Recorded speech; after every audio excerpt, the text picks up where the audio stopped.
বিপদে পড়লে আল্লাহ সুবহানাহু ওয়া তাআলা আপনার কণ্ঠটা শুনতে চান। কখনো আপনাকে কেন আল্লাহ বিপদে ফেলেন জানেন? কারণ দীর্ঘদিন আপনি আল্লাহকে ভুলে গিয়েছিলেন।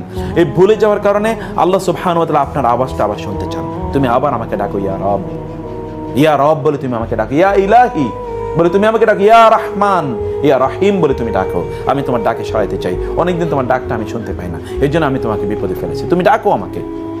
ইযা দাআনি ফালইস্তাজিবু, যখন উজিবু দাওয়াতাদ দাঈ ইযা দাআনি, তুমি ডাকো, আমি সাথে সাথে তোমাকে সাড়া দেব, তোমাকে আমি সাড়া দেব।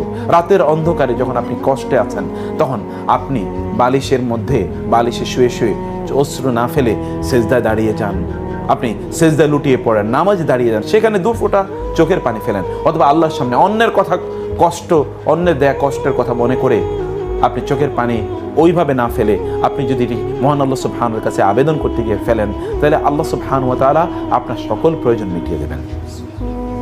সেই সুযোগ তো আপনার সামনে অবারিত, এটা তো আপনার প্রপার্টি, ওয়েলথ, এটা যত্রতত্র আপনার ব্যয় করার কোনো অর্থ নাই। যেন তাকদীরের প্রতি বিশ্বাস স্থাপন, এটা আমাদের 1 নম্বর ইস্যু, মনে রাখা দরকার।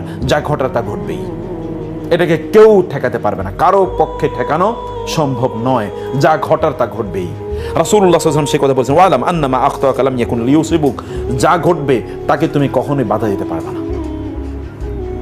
অতএব তোমাকে তা মেনে নেওয়া, এটা আমাদের দরকার। 2 নম্বর হচ্ছে আমাদের চিন্তার মোড়টা ঘুরিয়ে দেওয়া দরকার।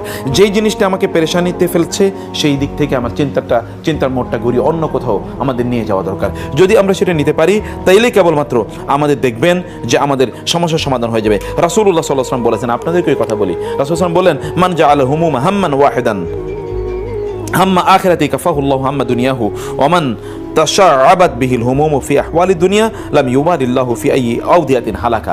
কেউ যদি তার টেনশন কেবল একটা জায়গার মধ্যে নিবেদিত রাখে, তা কি আখিরাত, আল্লাহ সুবহানাহু ওয়া তাআলা তার দুনিয়ার সকল টেনশন দূর করে দেবেন।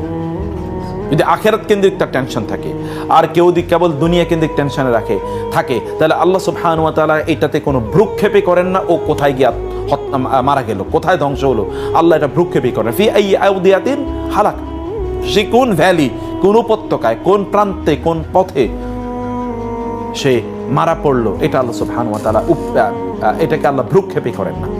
যেন আমাদের আখিরাত কেন্দ্রিক চিন্তাই কেবলমাত্র আমাদের সকল অ্যাংজাইটি, ফ্রাস্ট্রেশন, টেনশন এগুলোকে দূর করে দিতে পারে। 3 নম্বর কি, আপনার চেয়ে যাদের অবস্থা অনেক খারাপ, যেটা আমরা গত ইয়েতে বলেছিলাম, তাদের দিকে একবার তাকান, একটু অন্যের দিকে তাকান।